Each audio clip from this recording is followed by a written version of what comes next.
Shabbat Shalom, Yeladim, and welcome back to another youth lesson. Uh, we're going to get right to the lesson here, and I hope you've had a wonderful Shabbat thus far, and we'll continue in that as we continue through the text here. Our plan today is to go through Genesis or Bereshith chapter 28 and 29. So let's get to it and get through it. Jacob is sent away, verse 1, chapter 28. It says, And Isaac called Jacob and blessed him and charged him and said unto him, You shall not take a wife of the daughters of Canaan.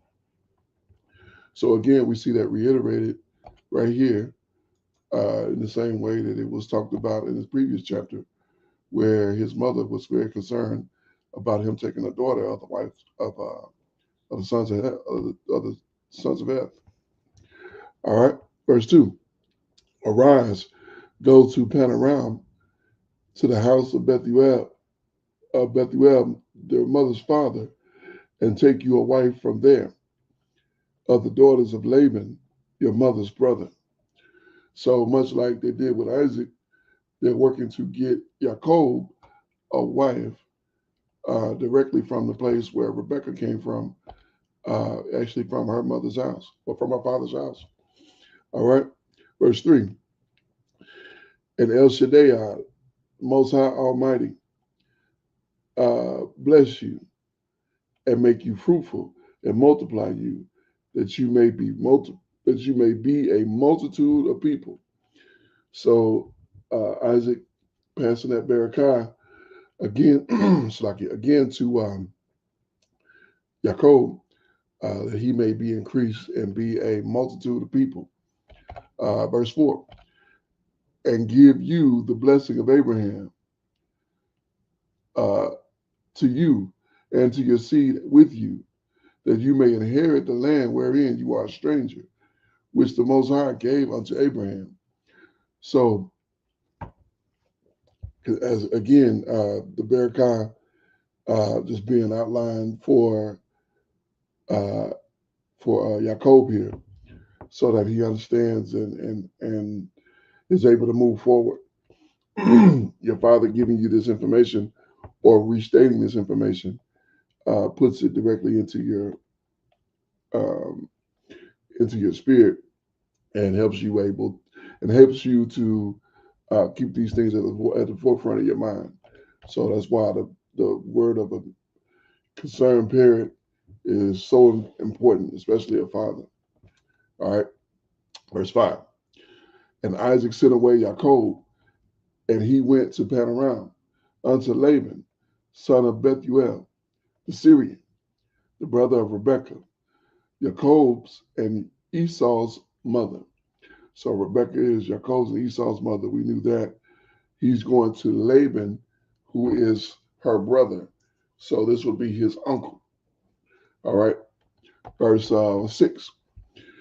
When Esau saw that Isaac was blessed, when Esau saw that Isaac had blessed Jacob and sent him away to Panaram to take him a wife from there, and that he blessed him and gave him charge, saying, You shall not take a wife of the daughters of Canaan. Um, verse 7. And that Jacob obeyed his father and his mother and was gone to Panaram. So now, if you remember previously, in the previous chapters, Esau has already taken a wife of the daughters um, of Heth. Matter of fact, he's taken two wives. He has two wives currently of these daughters of Heth. And right here is stating that he saw that this was not the case for Jacob, that they had a different plan for Jacob. Esau is going to make a plan for himself here. Verse 28. And Esau, seeing the daughters of Canaan, pleased not Isaac his father.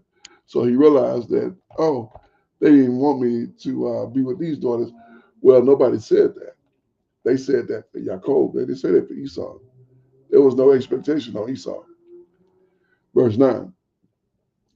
Then went Esau unto Ishmael, and took unto the wives which he had Mahalath, the daughter of Ishmael, Abraham's son, the sister of Nabaioth, to be his wife. So he went unto Ishmael and he took a wife of uh, his daughter. So Jacob was sent to Rebecca, Rebecca's people to find a wife. Esau takes it on himself to go to Ishmael's people and get a wife from there. Now, what's the difference in these two? Number one, uh, you might not know this, but uh, I don't want to say good or evil because none of them are walking in the way of righteousness. But uh, Ishmael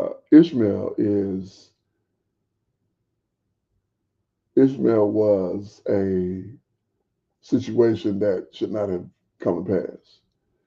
The Most High didn't give Abraham any instruction on taking the Mizraite to be his wife and to have a baby with her. So for Esau to go to Ishmael is a situation. It's going to be a situation later on in Scripture. We're going to find that the enemies of the Most High, that not only is Esau listed there, but also the Ishmaelites. So that tells you that they're on the other side of what should be. All right, let's continue here. We won't read that today. We'll read that at a later time. Jacob's dream, verse 10. And Jacob went out to Bereshith and went towards Haran. And a light was slucky, and he lighted up on a certain place and tarried there all night because the sun was set. And he took a stone of that place and put them for his pillows. And he took the stones of that place and put them for his pillows. I don't know how you make a pillow out of a stone. Um, Jacob was a different breed of man because I can't imagine making a pillow out of a stone. Or maybe I've just been laying on goose down for too long. But let's continue. Put them for his pillows. And he laid down in a place to sleep. And he dreamed, and behold, a ladder was set upon the earth, and the top of it reached unto Shamaim. And behold, the Malachim, or the angels of the Most High, ascended and descended on it. So he saw what would be known as Jacob's ladder, Jacob's ladder. And you see these Malachim, these angels, going up and down this ladder. And this is all in his dream. And behold, Yahuwah stood above it and said, I am Yahuwah power. I am Yahuwah, power of Abraham, your father, and the power of Isaac. The land whereon you lie, it shall be given, to you will I give it, and to your seed. So in this dream, he sees a vision of Malachim going up and down, coming in and out of the earth. He also sees uh, the Most High here. Well, I wouldn't say the Most High. It was probably a representative of the Most High. And he's telling him that I'm going to give you this. So reiterating again, we see that blessing that Bereshith reiterated many times in this particular chapter. Verse 14. And your seed shall be as the dust of the earth, and you shall spread abroad to the west and the east and the north and the south. And in you shall your seed shall be the families of the earth be blessed. So through Jacob here, will all the seeds of the earth be blessed? Will all the families of the earth be blessed? So, is this the first time we've seen that? I don't know if we've seen that before here, but I've talked about that. The Bereshith of all the seas of the earth is the righteous rulership of uh, the children of Israel. As the children of Israel rule in righteousness, it's a Bereshith for everybody in the earth. Because when righteousness prevails, all the people uplifted. When wickedness prevails, the people mourn. Doesn't matter if it's your people in righteousness or not, or wickedness or not. Your people doing wickedness is as bad as anybody else doing wickedness. So when the righteous are in power and things are functioning as they should, without lies, without deception, without deceit, that's a barakah for the entire earth. So, verse 15, continuing. And behold, I am with you, and I will keep you in all places wherein you go, and I will bring you again unto the land, for I will not leave you until I have done that which I have spoken of you. So, again, we see this reiteration and the Most High promising to be with him, his representative here, promises to be with Jacob. And all praises to the Most High because he has been with us through all of these situations, all of these circumstances that we've been through, that we've had to endure. And even in a time where we didn't know, absent of knowledge, he was yet with us. But continuing here, verse 16. And Jacob awakened out of his sleep and said, surely Yahuwah is in his place, and I knew it not. And he was afraid and said, how dreadful is this place? This is none other than the house of the Most High, and this is the gate of Shamaim. So he was so enamored, or he was so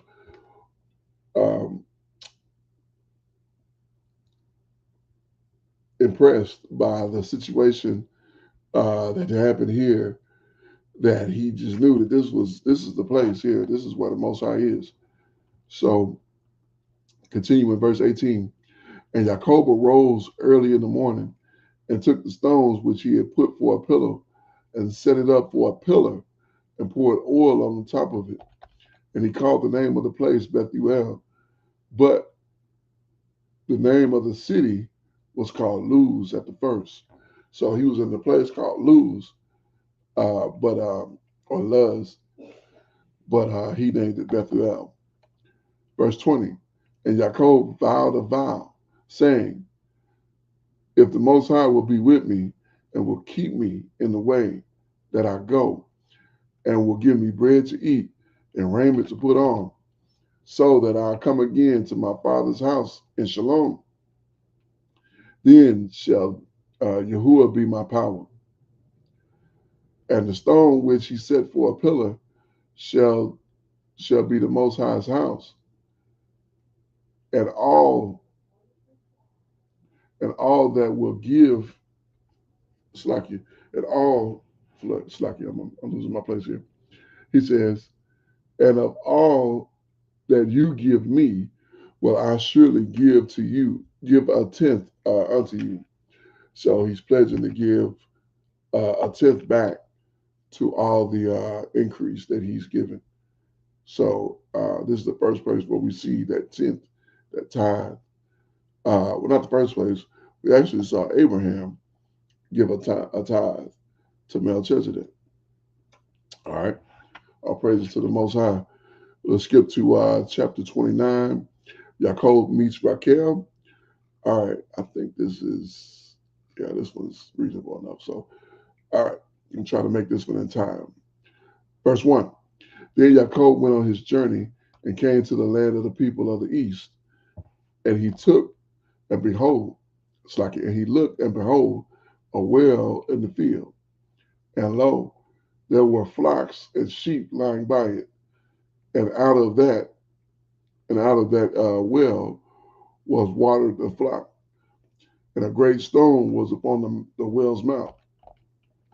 So he gets there, and there is a well, and he sees these sheep. So let's continue, verse 3. And there were all the flocks gathered, and they rolled the stone from the well's mouth and watered the sheep, and the stone, and put the stone again upon the well's mouth in his place. So that's how they watered the sheep, was with the well there. And Jacob said unto them, my brethren, where be you? And they said, of Haran,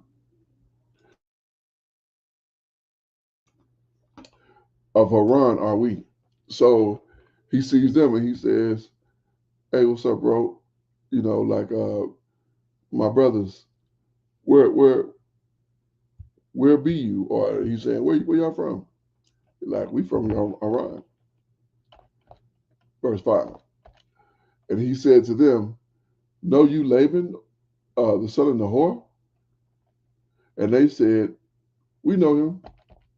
And he said to them, is he well? And they said, he is well. And behold, Rachel, his daughter, come with the sheep.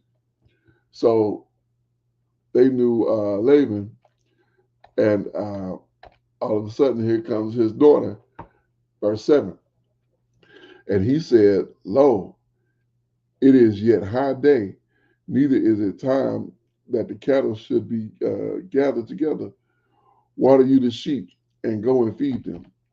And they said, we cannot until all the flock be gathered together, and until they roll the stone of the well's mouth.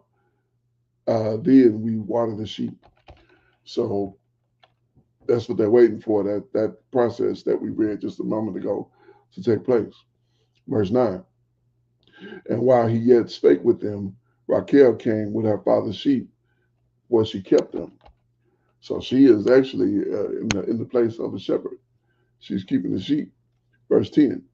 And it came to pass, when Jacob saw Rachel, the daughter of Laban, his mother's brother, and the sheep of Laban, his mother's brother, that Jacob went near and rolled the stone from the well's mouth and watered the flock of Laban, his mother's brother. So he was so impressed with Rachel, with Rachel, by the way she looked. While it normally is a group of men that roll the stone, he went and rolled that stone by himself. That's how impressed he was with this woman. Verse 11. And Jacob kissed Rachel and lifted up his voice and wept. So he was so impressed with this woman that not only he kissed her, that means he greeted her, and then he lifted up his voice and he cried aloud. That's what it means, lifted up his voice and wept, because he was so like, wow, this is the reason I'm here, right here. This is her. Verse 12.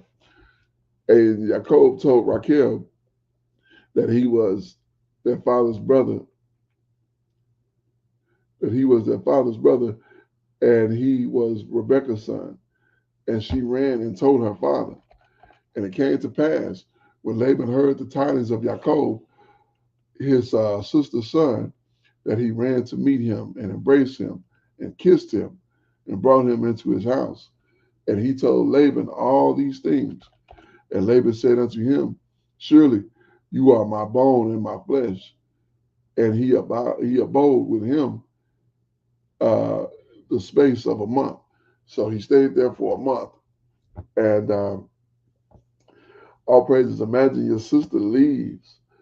And years later, here shows up a young man. I mean, we talking, Jacob is probably 20, 25. I'm guessing, I don't remember stating his age, but he's probably in his 20s, going on 30. So this is a long time later that he shows up, and Laban is there. You know, her and Laban is close to the same age. So all of a sudden, here he shows up and says, yeah, I'm your sister's son. You like, what? And you look at him and you like, wow, this is my sister's son. So he's telling him, they're just conversating. But let's continue. Uh, so he stayed with him for a month. Verse 15. And Laban said unto Jacob, because you are my brother, should you therefore serve me for naught? Tell me, what shall your wages be? He's like, oh, you'll work for me, but tell me, what do you want me to pay you? Verse 16. And Laban had two daughters. The name of the elder was Leah, and the name of the younger was Rachel. So Leah is the elder, Rachel is the younger. Verse 17. Leah was tender-eyed, but Rachel was beautiful and well favored. So when it says Leah was tender-eyed, what that actually means, let's take a look at that.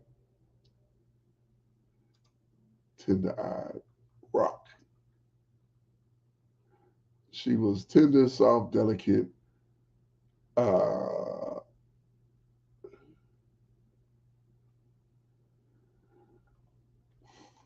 so she was described as tender, or soft, or delicate. And so it wasn't necessarily that she was unattractive. She was just not as pretty as her sister was. So when you put, a nice looking lady next to a very, you see what it says about Raquel, but Raquel was beautiful and well favored. So Leah was probably perfectly fine, but Raquel was just a little extraordinary. So verse 18. And Jacob loved Raquel and said, I will serve you 7 years for Raquel, your younger daughter. So he wanted Raquel. He wanted Raquel at the gate. When he saw her, he lifted up his voice and wept. He rolled the stone all by himself. And Laban said, it is better that I give her to you than I should give her to another man. Abide with me. And Jacob served 7 years for Raquel, and it seemed but a few days for the love he had for her. So he was so enamored, which means he was so filled, or he was so um, what's the worst? What's the best term to understand this? Yeah, that's it. Really, he was so filled with the way he felt for Raquel that even though he served 7 years, it seemed like but a few days. 7 years seemed like but just a few days to him. All right, because of the love he had for her. That's how much he was filled for her. All right, next we're going to read about Laban's treachery. Verse 21. And Jacob said unto Laban, give me my wife, for my days are fulfilled, that I may go in unto her. And Laban gathered together all the men of the place and made a feast. And it came to pass in the evening that he took Leah, his daughter, and brought her to him, and he went in unto her. So when he was given his wife, he was not given Raquel, who he wanted. He was instead given Leah. Let's see what happened. Let's see what happened here. How did that happen? Maybe it was a mistake. Let's see. Verse 24. And Laban gave unto his daughter Leah Zilpah, his maid, to be a handmaid. So he gave her and the maid as well. So she got Laban and Leah, and he got Zilpah. Verse 25. And it came to pass that in the morning, behold, it was Leah. And he said unto Laban, what have you done unto me? Did I not serve you for Raquel? Wherefore have you beguiled me? Like, what is going on? I was supposed to get Raquel. What am I doing with Leah? Verse 26. And Laban said, it must not be done so in our country to give the younger before the firstborn. Fulfill her week, and we will give you this also for the service in which you serve with me yet 7 other years. So listen, I know you wanted Raquel, but first thing, I got to get this oldest girl married off. So now she's married to you. She's your wife. Continue serving with me, and I'll give you Raquel as well. But you just have to, take her for she's first. Verse 28. And Jacob did so and fulfilled her week. And he gave him Raquel. Did I say that right? And Jacob did so and fulfilled her week. And he gave him Raquel, his daughter, to wife also. So now he gets not only Leah, but he also gets Raquel as he wanted. Verse 29. And Laban gave Raquel his daughter Bilhah, his handmaid, to be her maid. And he went in unto Raquel and loved also Raquel more than Leah, and served with him yet 7 other years.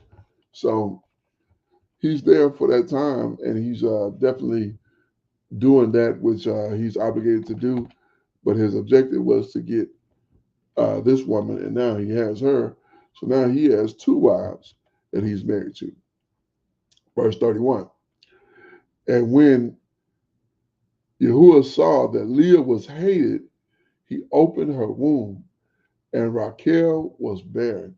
So when it says hated, he didn't hate Leah. He didn't despise her, didn't want to see her, didn't want to be around her. He just favored Raquel so much more. So in comparison, you might have a favorite pair of shoes, or a favorite pair of pants, or a favorite shirt.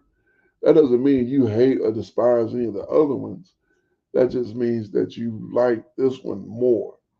So he liked Raquel more, but Leah he liked as well. But he loved both of them, but he really loved Raquel the most. So the Most High seeing this, he made Leah able to produce children, and so he opened up her womb. But Raquel was barren, and Leah conceived and bare a son, and she called his name Reuben. And she said, surely Yahuwah have looked upon my affliction. Now, therefore, my husband will love me. So she meant love her more than her sister. But that's not something you can control. Verse 33.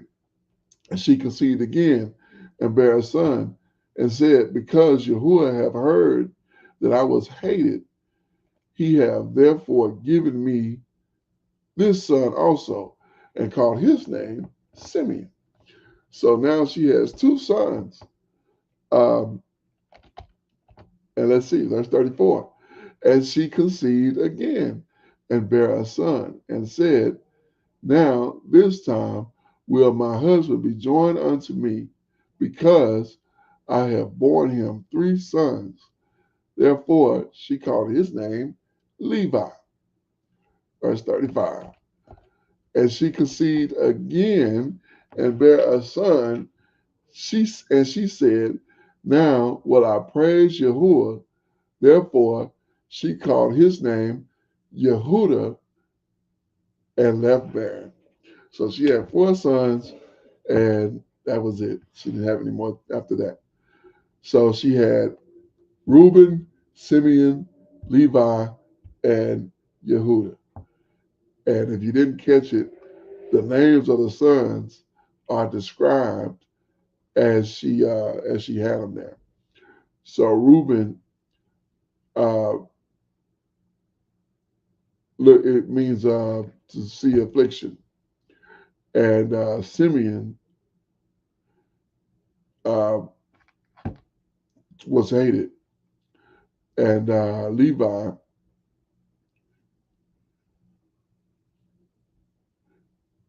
means to be joined, and Judah means, or Yehuda means to be praised, Yehuda or Yahweh. So all praises to the Most High. We're going to leave off there. We're right at time.